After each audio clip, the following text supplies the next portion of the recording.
نجاة عتابو بخصوص دنيا بطمة توحشناها وبقات بلاصتها. مرحبا بكم.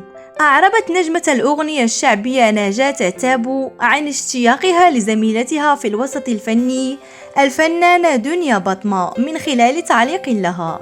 وفي منشور يخص بطمة عبر منصة تبادل الصور والفيديوهات انستغرام، علقت نجاة عتابو قائلة: توحشناها وبقات بلاصتها. وتابعت قائلة: الله يفرجها عليها يا رب، في إشارة منها للمحنة التي تمر بها دنيا بطمة بعد دخولها سجن لودايا على خلفية قضية حمزة موبيبي.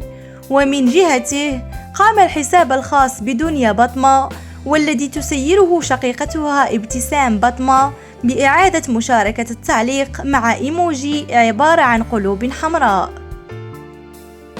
شكرا على المشاهدة، لا تنسوا الإعجاب بالفيديو والاشتراك في القناة وتفعيل الجرس ليصلكم دائما الجديد. إلى اللقاء.